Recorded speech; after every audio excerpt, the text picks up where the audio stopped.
Mike, Ash, oh, thank God. What took you so long? It's not good up there. Chris! Fuck! What the fuck? Ash, I am so sorry. Okay. Maybe you should I'm sit down. fine, Sam. Okay. What about that old guy? No sign of him. Wait! Don't move. Holy shit! What the What are you looking for? Another way out. Mike, there's no key for the cable car. Josh, he's gotta have it.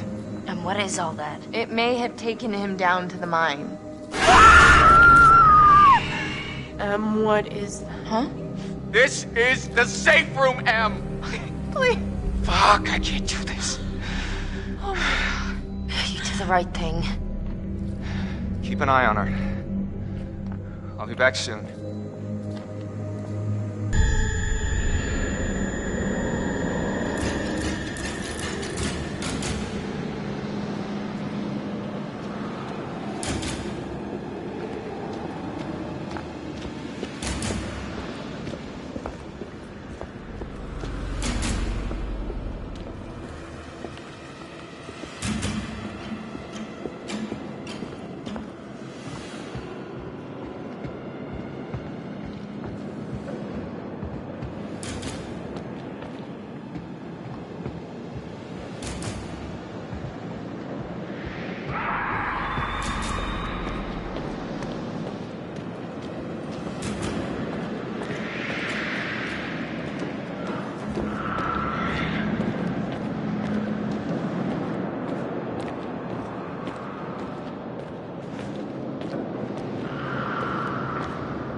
Hey, buddy. Come on down. It's all right. Okey-dokey, bud. Hey, I'll catch you on the flip side, huh?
I must have locked it behind him. Crap!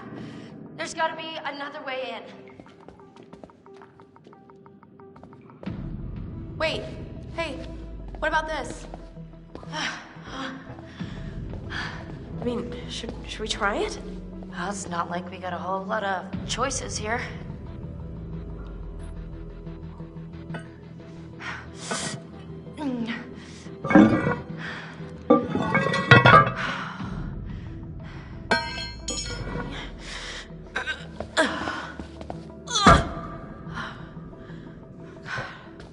Okay, this is maybe the last place I would want to be right now.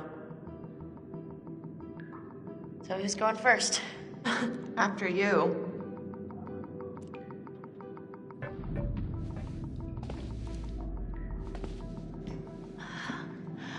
It's not so bad. You think this is the tunnel to the sanatorium? Of course it is. Where else would it go?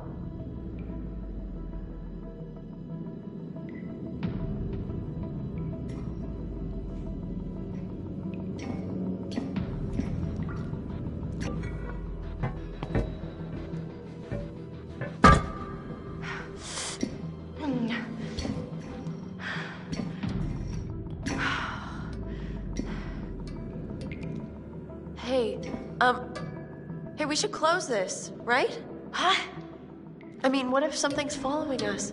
Yes, fine, close it. But we gotta keep moving. Can you just catch up, please? Yeah.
Who's there?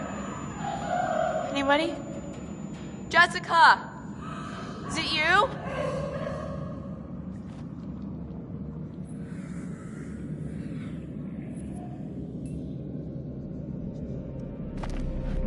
This is fucking crazy. Jessica. Ugh! Jessica, is that you?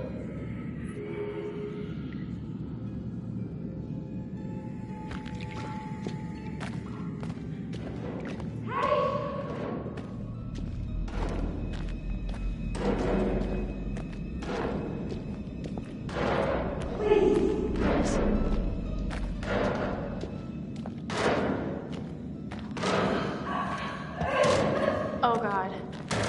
Oh no. No.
Oh, great. Oh, shit. Shit, dead end. No, I think I can. I think I can do it. It's like a rock wall. I'm gonna keep going. Are you serious? Get back to the lodge. Shouldn't we stick together? Sam. I'm sorry. I'm sorry, I have to get Mike. With you or without you? Just make it back, okay?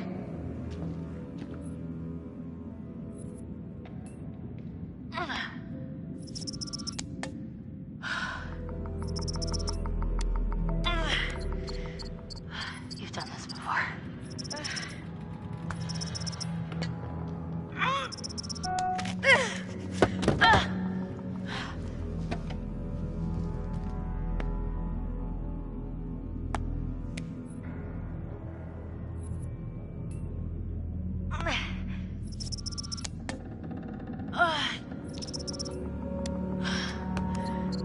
Come on, girl, you can do it.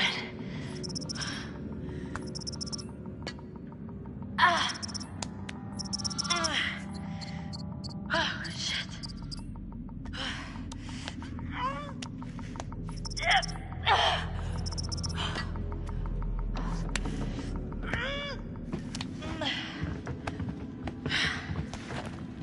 I beat you.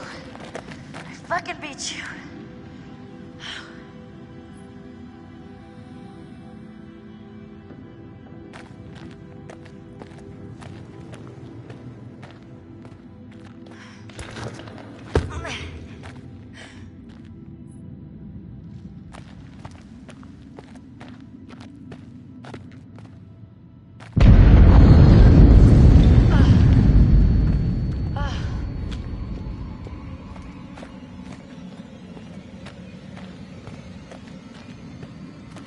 Hello?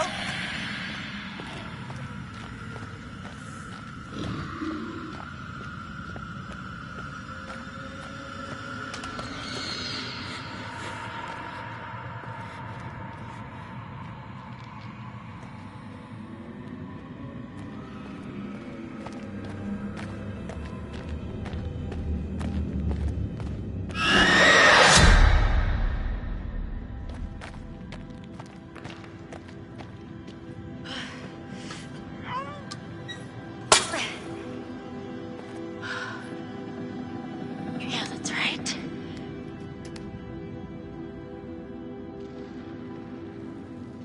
Come on, girl, you could do it.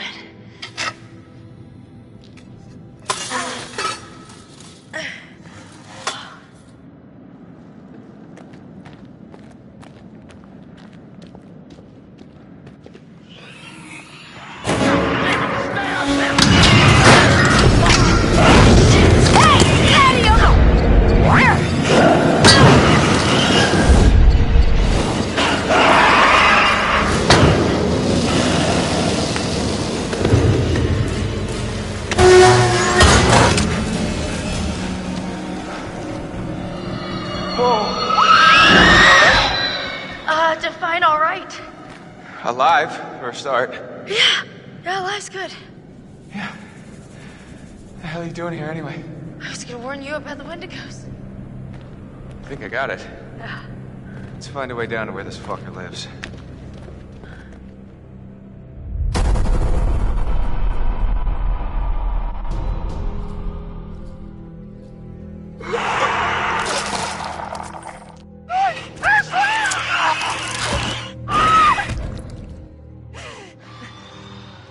Mike, there's no key for the cable car. Josh, he's gotta have it. No, he's gone. We're too late. Shh! Quiet. It may have taken him down to the mine. Wait! Don't move.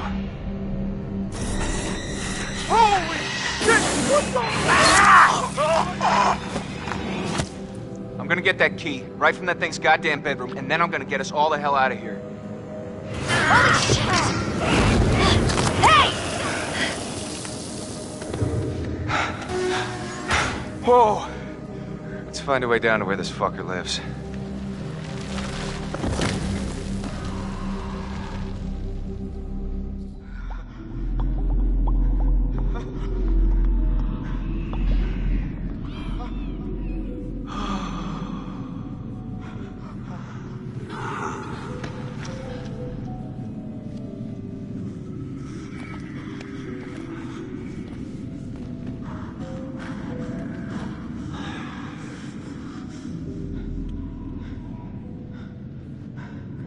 I wonder how much these sessions are of any help to you now.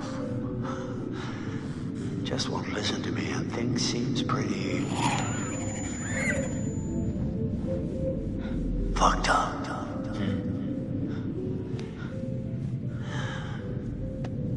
So I'm gonna leave you now, Josh. It's time you learn. There's more to be afraid of that can be dreamt up by the unhinged imagination of a self-indulgent, spoiled little brat. You had so many people who cared about you, who were willing to help. But at every turn you choose to push them away, and now you're all alone. But by the sounds of things, you won't be alone for long. No, you won't be alone for long. Deep breaths, Josh. Deep breath.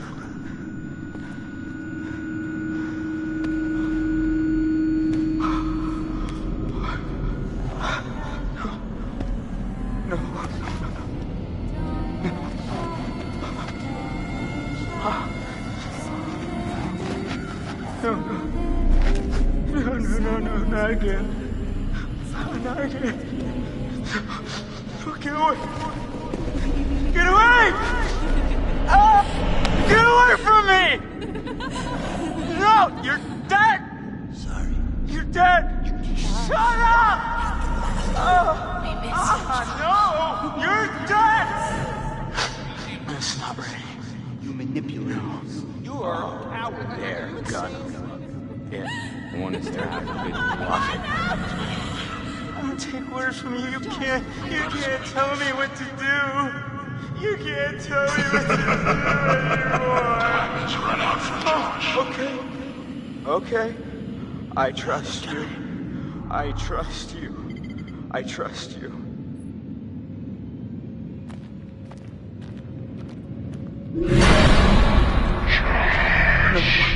No. You're not real. You're all alone down there. No, not again.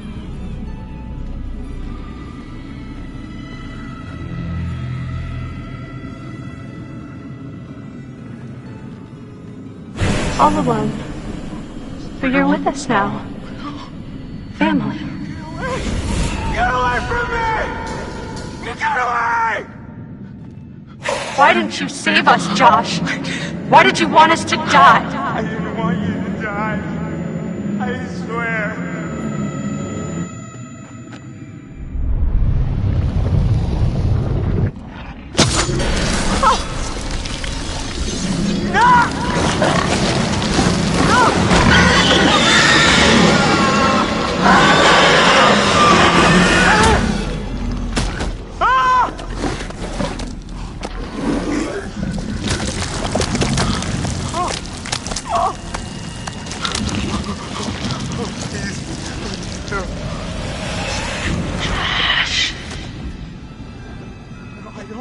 I don't take orders from you. No! Is this what you want? No! Why are you doing this? Leave me alone! Why are you doing this? Why did you save us, Josh? Why did you want us to die?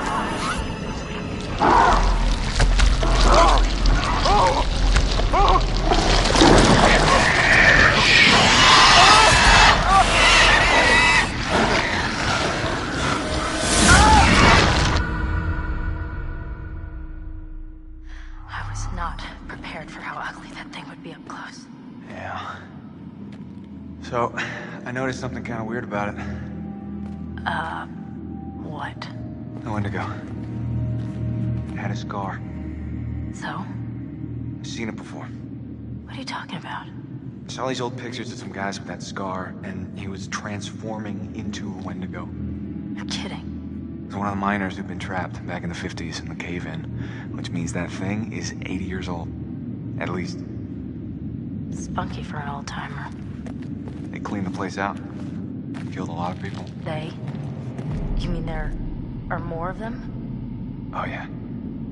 How many? Too many.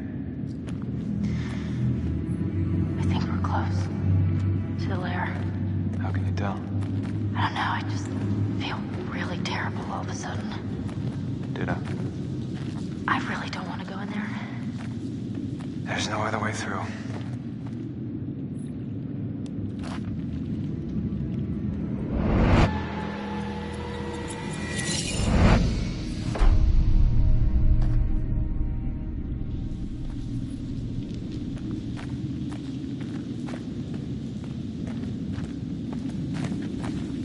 Mike, is that what I think it is? Shit. Looks like a grave.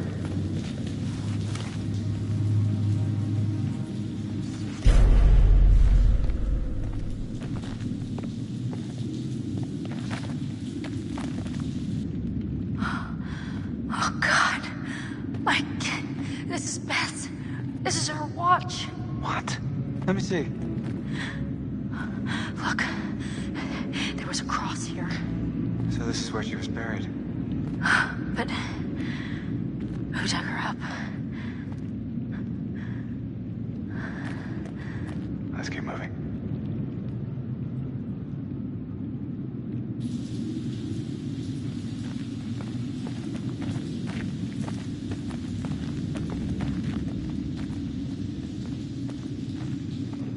Fine. I'm going in. Oh, come on, it's okay. You sure? I'm not dead yet. Famous last words. Oh, It's freezing. I can't feel my fingers.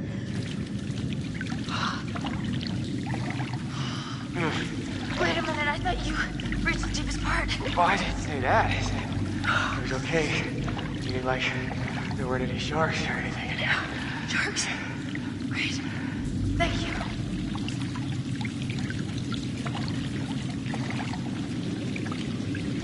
Oh, it's getting deeper. Yeah. Okay. Oh, hey, it's sloping up again. I'm gonna make it. God, don't jinx it. All right. Come on. We made it.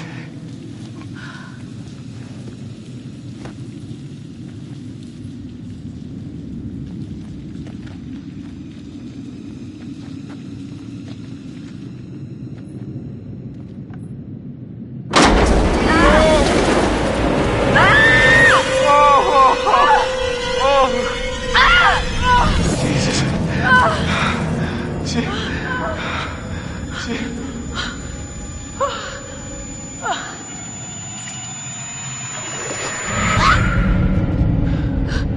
You see that? Yeah. Bodies. Yeah, a lot of them. Oh my God. No! I'm gonna be sick. Wait, hold on. I think I saw something.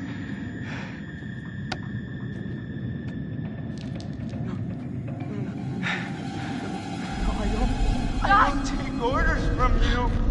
I don't take orders from you. You can't tell me what to do. You can't Josh? tell me what to do Buddy. anymore. You can't tell me what to do. Oh, okay. I trust you. I trust you. What's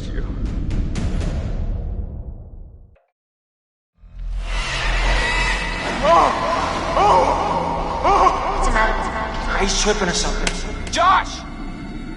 Mike, Josh! Hey, man. don't hit me, please. Well, you were deep in it, man. Full mental jacket. We didn't think we'd get you back. Hey, let's just get the fuck out of here. Okay. Josh, do you have the key for the cable car? Yeah. Oh, God. See that over there? That means there's a direct way out. Come on. There's no way Josh is gonna make it up there. Okay. If you help me up, I can go back to tell the others we're okay. Yeah, good. You bring Josh back the way we came, and we'll all meet at the lodge. Be careful. Yeah, you too.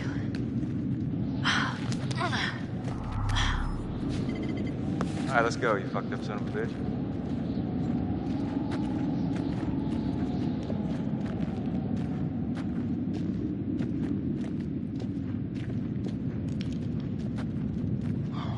You didn't have to hit me so much, man. Yeah, I'm sorry about before, man. I thought you killed Jess. I was wrong.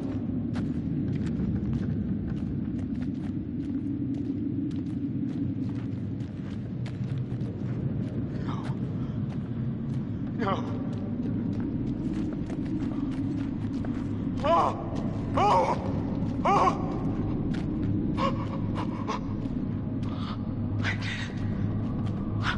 I didn't want you to die.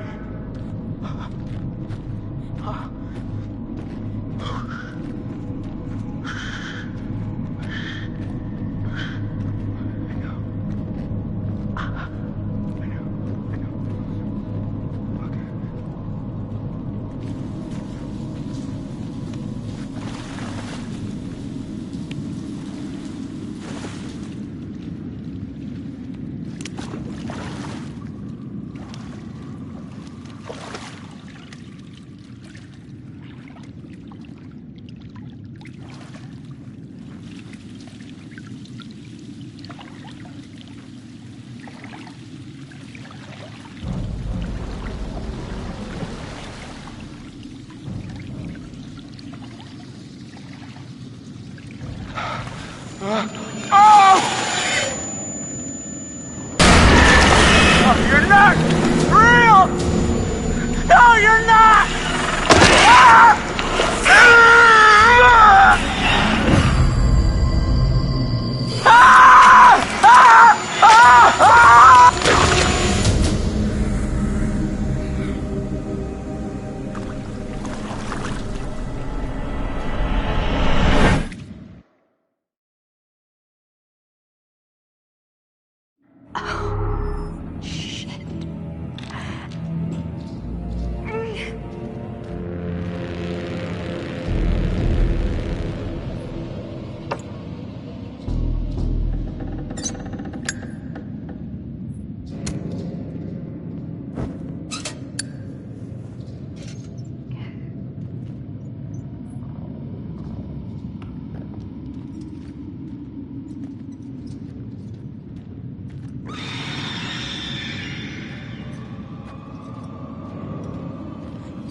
Mike. Oh, gosh. You look terrible. Gonna look worse if we stay out here. Come on.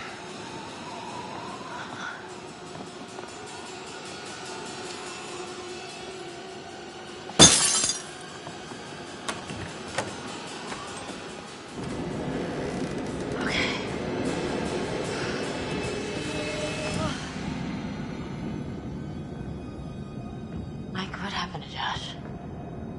You got him. God, what an awful way to go. Not good. What do you think we should do? We should check the basement. Might be someone left down there.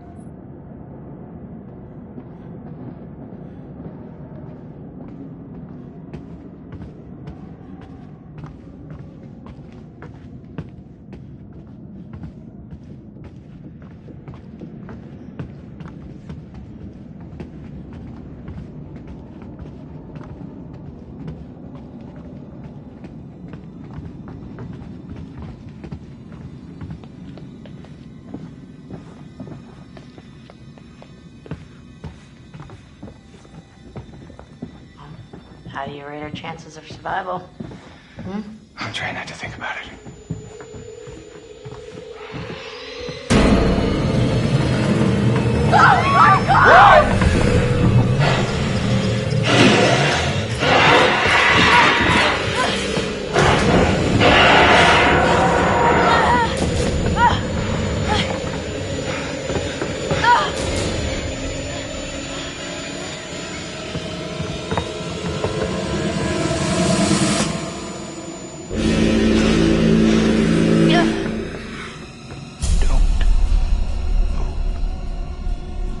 Don't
Looks like there are survivors. Let's pick them up.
He held it right up to my face. Right here, right in front of my nose, and he could have shot me. He almost shot me, the prick. I mean, you go out with a guy for however long and you think you know him, but man, this one really takes the cake. How did you end up in the mines? I was carried and taken and... What did you see? I don't know. I don't know. I thought we were close. After his sisters disappeared, he'd come and talk to me. He said I was the only one who understood him. I thought we had a connection. If you need someone to talk to... I'm fine.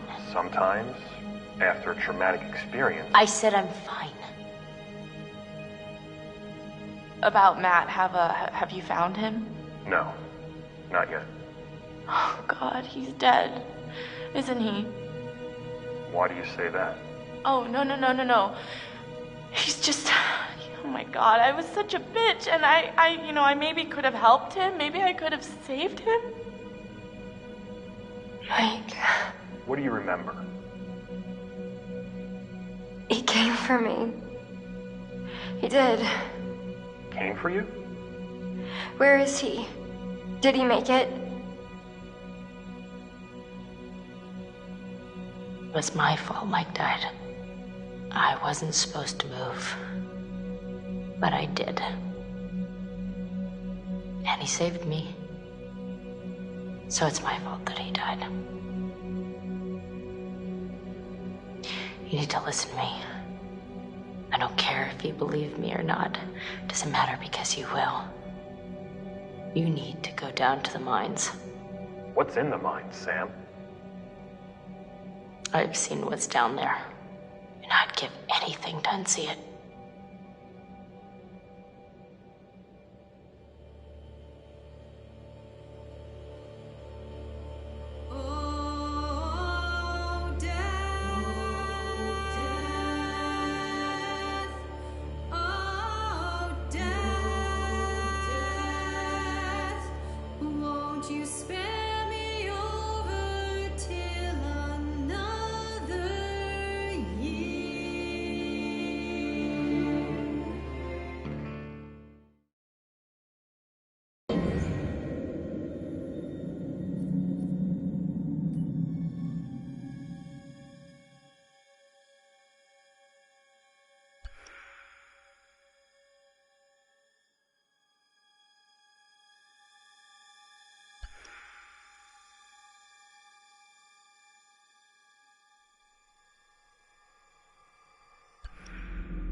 Grandfather could not.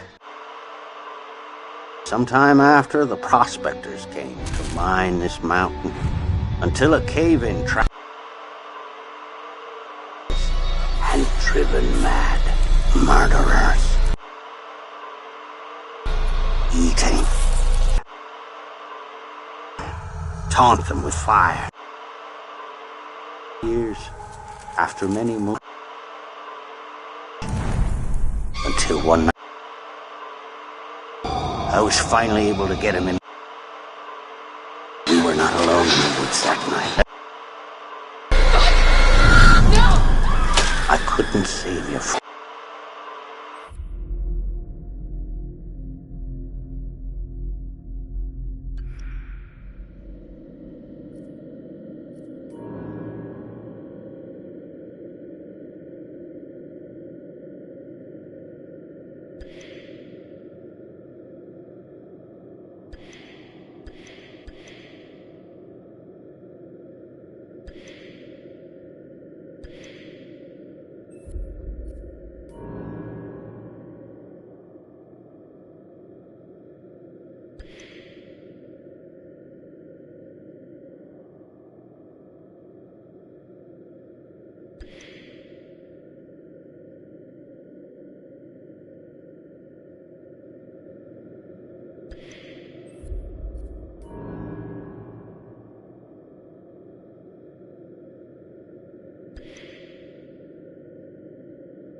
I am Hayden Panettiere, and we are here at the studio recording Until Dawn.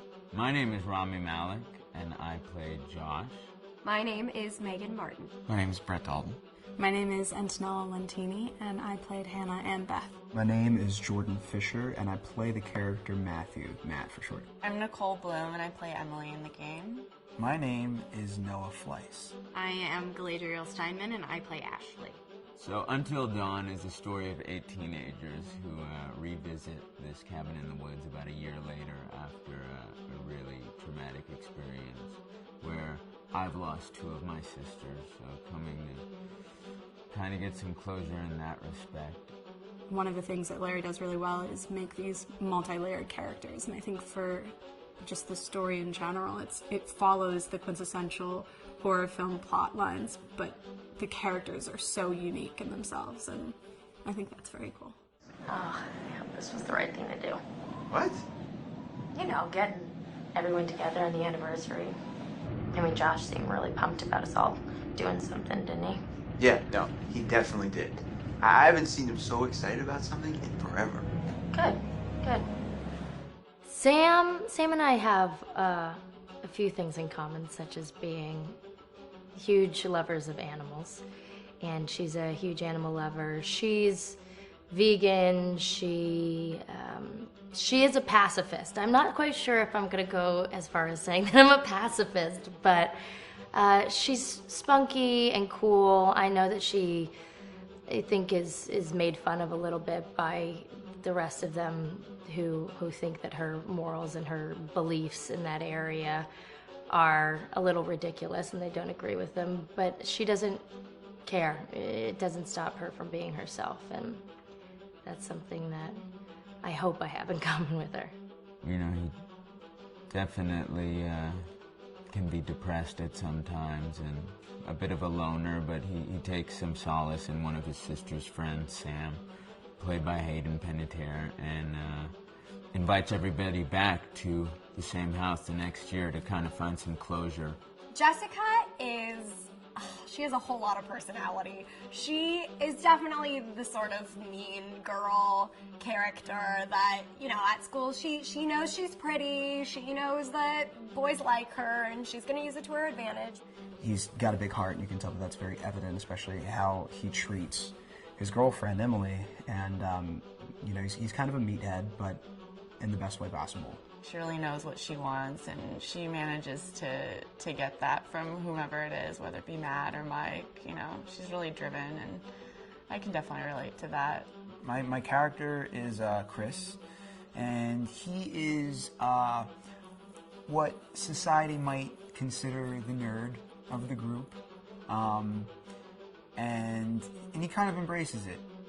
Ashley she's a little more serious than some of the other girls. She's definitely very intelligent and thoughtful. She kind of looks at the whole big picture of things. She's not quite as geeky as Chris, but they connect in a lot of ways. Mike is like big guy on campus. He's the class president who has some charm and has brain, and I don't know, people seem to like Mike. He gets away with a lot, though.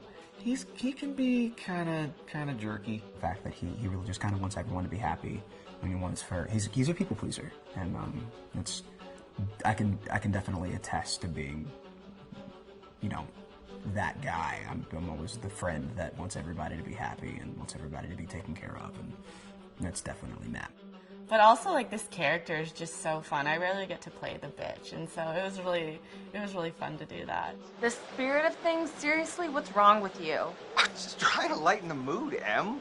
Don't be like that. Like what? The way you're being. You always get like this. I just think this is just the coolest thing to be a part of, and I just think it's going to take the world by storm. I really do.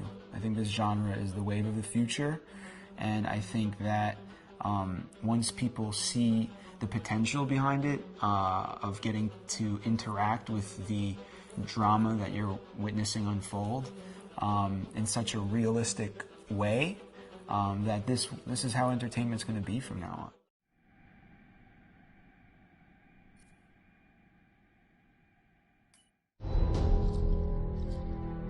Hi, this is Lee Robinson, production designer on Until Dawn. The production design for Until Dawn started with the great teen horror script that sets the characters in a Canadian winter mountain lodge, being a contemporary setting with visual clues derived from classic films of that genre, such as Hitchcock's Psycho and Stanley Kubrick's Shining. The storyboards are vital to the production design, as it allows the designer to understand the scale of the environments to be made and the detail that would be seen to create the atmosphere of a horror. This took us into concepts that took these storyboards further, visualizing the world through the color palette, the lighting, tone, and the mood, and developing key locations such as the lodge, the cable car stations, the forests themselves, the wilderness. As you can see, the environments and atmospheres change quite a bit from warm and inviting to cold and threatening. The Millionaire's Mountain Lodge was a key example. It was designed to be made from nearby stone and timber, embedding it into the landscape, with a contrasting and contemporary interior needing to be opulent and extravagant. We created dark and claustrophobic corridors with ominous and large open spaces, almost cathedral-like in size, and with huge structures to silhouette and dwarf the characters within, providing a labyrinth to explore and wander. Each character was developed with a strong visual identity in mind, with contrasting colours, tones and silhouettes to identify them, each to have their own texture, pattern and shape, so that when they were lined up you could always identify them. The costume designs allowed a range of clothes that would suit them for the cold winter weather, but also have an element of style and individualism, so that the audience could look at them and relate, recognizing themselves within them. A lady would like to cuddle up with her man by a nice cozy fire bathed in atmospheric mood lighting. Right. It'll get plenty toasty once we're rubbing up against each other. Mike. Yeah. Fire and mood lighting. Yes. Working with the lighting artists, we really brought the look and feel of the world together, and this required a thorough understanding of the visual language of teen horror.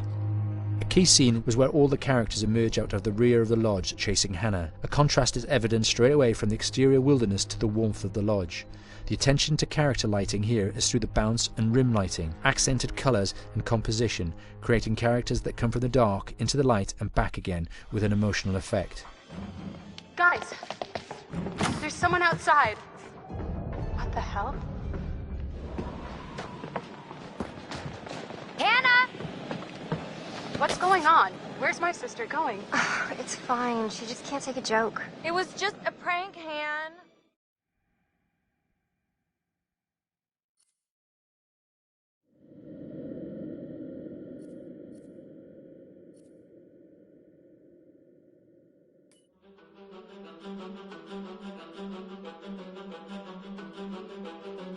My name is Will Biles, Executive Creative Director of Until Dawn. The first part of getting a believable facial performance in-game is to capture, topographically, the actor's range of emotional expressions as separate versions of the same head. Every tiny nuance gets digitized and merged, effectively creating a model that can recreate every facial movement that the actor makes. Once the topography has been recorded, the actor's performance itself can be captured by using a predetermined set of marker points, drawn precisely on the face, and a high-def helmet cam, wirelessly linked to capture devices. The camera is the small box where it looks like the microphone should be. Outro Sam. Mark. It records in high def the movement of the dots throughout the performance that will drive the expressions captured earlier. Unlike other systems, this form of capture is far less lossy because there are fewer interpretations between performance captured and performance rendered finally in-game. The audio is also recorded via two separate lavalier mics attached to the helmet. It takes a while for the actors to acclimatise to carrying around the recording devices and the helmet cams, but very soon the shoot becomes similar to any other effects shoot or a green screen shoot. The actors in these scenes are only recording facial animation, but use cursory body movements for pacing. Wait, and maybe we should all stick together and find everybody and make sure they're all okay, so... 1-1, the year before the prank. Take 2, Mark. Other than the other actors, they have to use their imagination for everything and everywhere that they are supposed to be seeing and feeling. Idiot! So dumb! from a hot midday studio in Los Angeles to a freezing midnight mountain in British Columbia.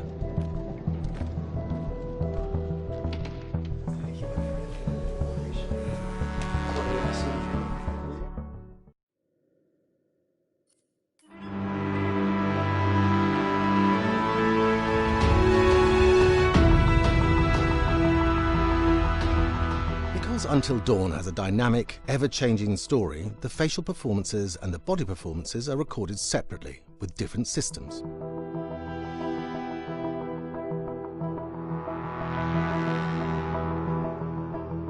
With the body capture, we use reflective bead suits and an infrared camera matrix system that drives the CG bone hierarchies in our character models. These performances cover everything from character locomotion, scene-specific performances and stunt work, most of which was recorded at studios in Pinewood and Shepperton, near London. Anna! Hello? Combining all the elements seamlessly in the final game becomes a formidable editing and logistical task. Every variation, both physical and emotional, must be combined in these multi-edits.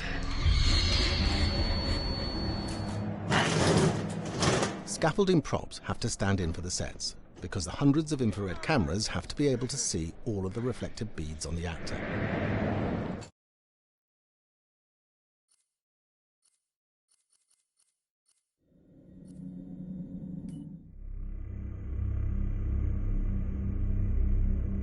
Until Dawn is a game that's full of horror, and one of the things we decided to do early on was to take a scientific approach to how scary it was. So we did experiments on people and we measured their responses to the game. We've created a test area. It's as close to a home setup as we can get it. We've recruited ordinary people to play the game and we've left them to play it on their own. You're turning the light off.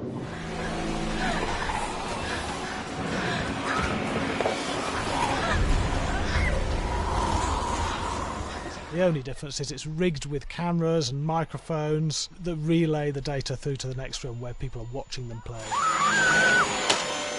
Bracelet here we use for biometric testing. It measures the player's emotional response. It's called a galvanic response sensor. It makes contact with the user's skin and it measures the electrical conductivity across their skin. It's the same principle as an old-fashioned lie detector. When you're stressed, you sweat a little, very sensitive, it picks up tiny changes if the player is feeling anxious or scared. That data's fed back to a testing team, it comes through as a graph.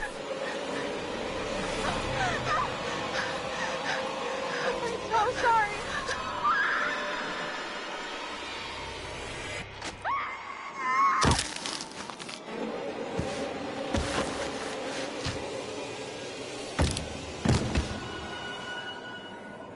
There's no point testing one or two people, you have to test a lot of people. Watch your step.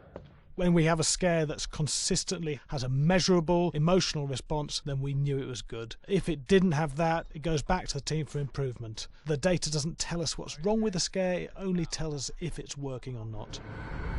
Wait, okay, so you hear that too, right? Josh. Here we have a chapter relatively early in the game. Weirdly regular. Nothing regular about it. We have to create tension and anxiety in the player so they are ready to receive the scare.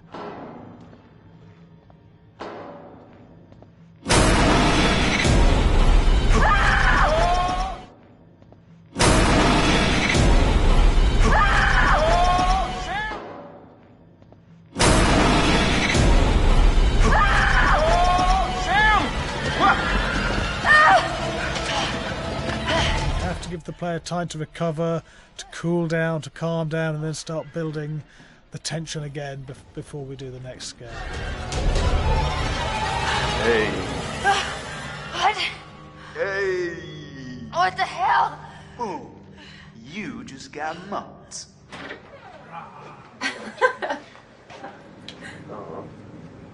Yeah, it's such an adrenaline high from that game. There's two things we found. One is we could look at the scares, analyse if our expected scares were working effectively. Were people shrieking and covering their hands, or were they getting an emotional response from it? And being scientific about it means that we strip out people's opinions about whether things are working or not. We've got data, and we look at the data. If it's working, we're happy with it. Really scary. bit scared and wanting to get away. I actually be maybe a bit scared to play it on my own, but in a room with the lights on, yeah, with some other people as well, yeah, maybe. But because I'm a scaredy cat, I would play with someone in the room. And the lights on. It was one of the scariest games I've played in a long while.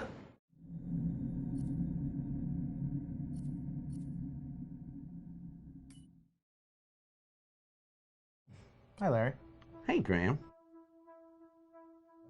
Hi, my name is Graham Resnick. I'm a filmmaker, writer, director, sound designer, and I started working with Larry Fessenden about 10, 15 years ago through my friend Ty West, who I grew up with, and have done a lot of sound design with on his films.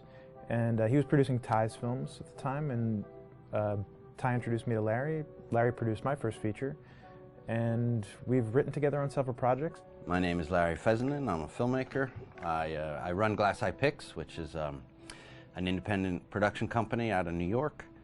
We make indie movies, a lot of scary movies as well. And I got a call to audition to write this video game.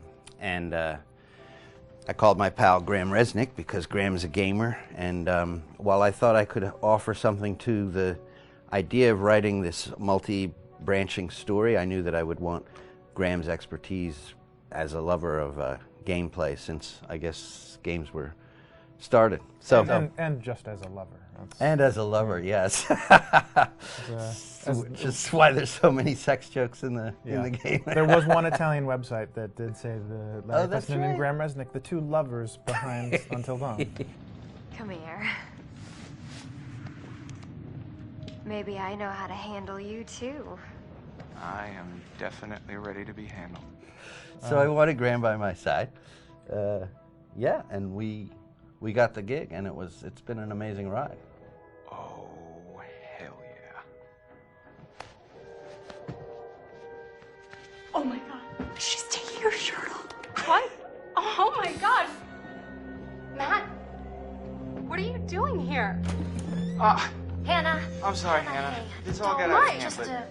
So in the game, the basic setup is that a year prior to the game's start, all these kids had gone up to a ski lodge that was owned by the parents of one of the kids, or a couple of the kids, and some of the teenagers played a prank on some of the other teenagers, and a terrible tragedy occurred when a few of them, two sisters, ran out into a blizzard, and were never seen from again.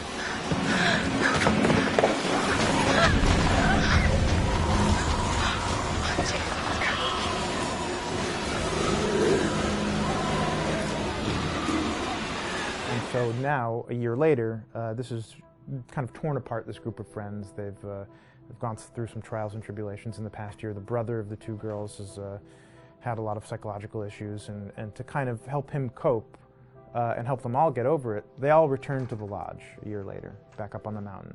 And the idea is to get over it, but... the healing does not begin. Yeah, and these kids are all trying to find themselves. They've been through a trauma, but in general, they're just teenagers trying to figure out who they are. So they're all kind of falling into the patterns, the stereotypes, the characters they see on TV and in the movies. I think we were very interested in taking genre tropes and kind of making them sort of refresh them.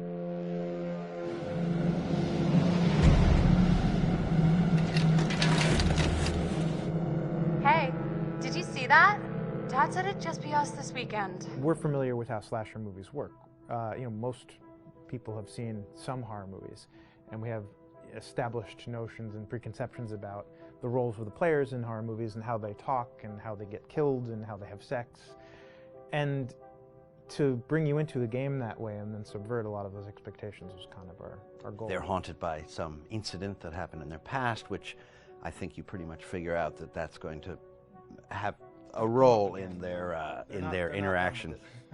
Yeah, so I think what was fun was we take some sort of stock characters and we try to give them some shape, but at least at the beginning they're recognizable in the way of groups of friends. There's the jock and the bitchy girl and the rivalries between everyone. And oh my gosh, and really fun characters too. Like We just had so much fun living in the minds of these characters through writing the script. What do you think? Jesus! You know, it was fun. I think we were looking to get that kind of banter that you see both in movies, but also that you absolutely have with friends, and sort of those inside jokes. And of course, as writers and as friends ourselves, we sort of developed little tracks, and we try to give the characters that kind of vibe.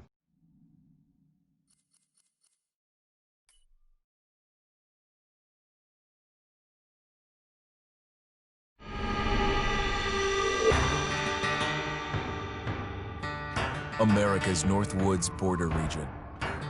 Within this land of 10,000 lakes and miles of dense timber, a hideous creature is believed to lurk. The North Woods is probably one of the last frontiers in America. There's still a lot of places in this area that hasn't been set foot by man. Monsters and mysteries exist here because it is remote. Up in the North Woods, winters are long. In times of biting cold and isolation, a devouring monster is believed to come forth. It's terrorized native people for generations. Growing up, I was told, like, don't go outside, the Wendigo will get you.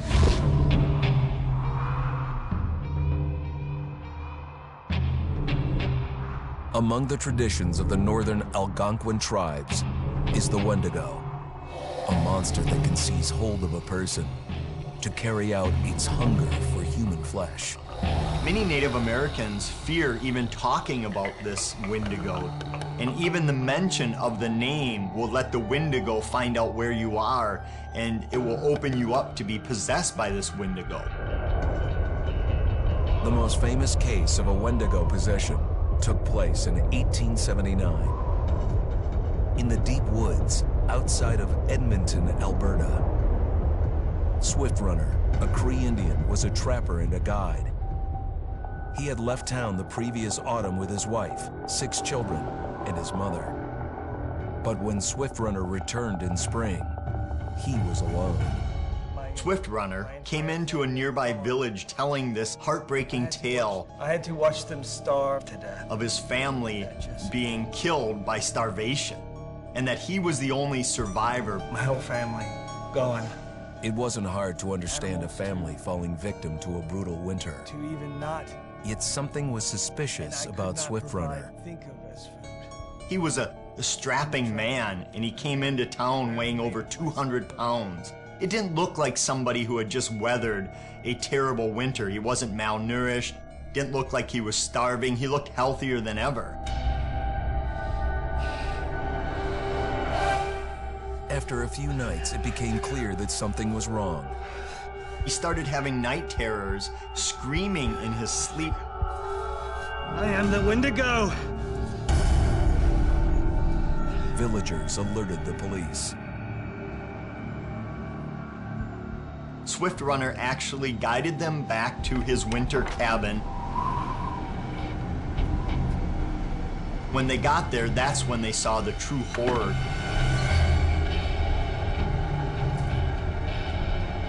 Human skulls were scattered around, many bones, some of which had been snapped in half, and the marrow inside had been drained. They had never seen anything like it. Swift Runner had killed his entire family, shooting them, hitting them with an axe, strangling, and then eating most of their bodies.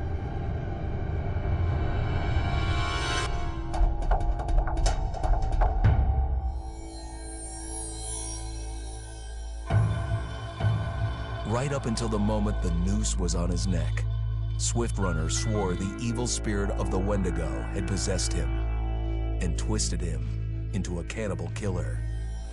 When he was on the gallows, Swift Runner himself said, "I am no longer a man."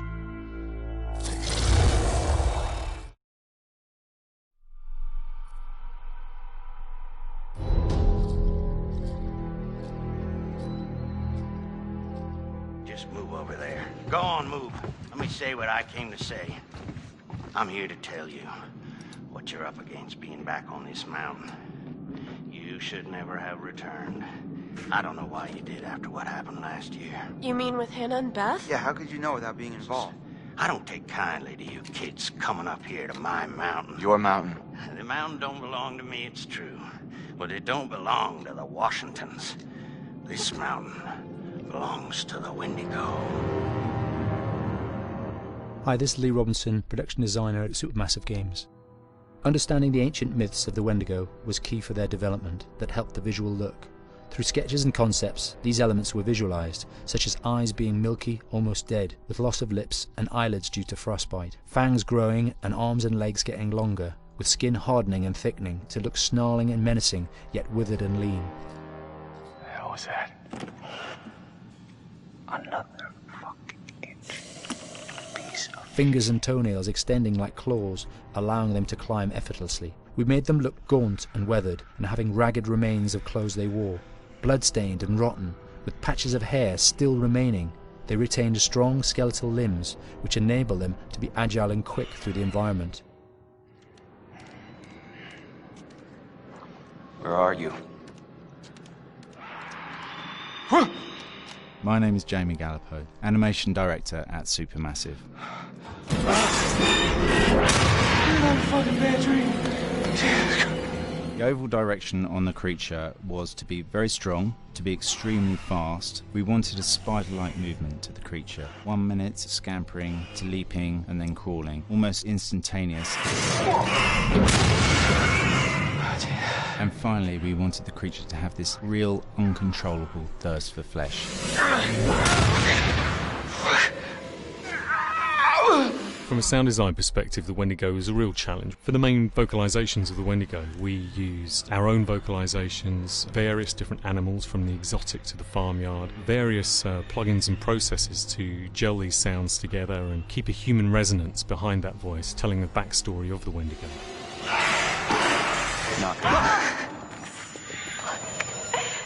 During the chase sequences, the anger of the Wendigo is felt by encircling breaths, screams and screeches that essentially chase you as you're being chased by the Wendigo.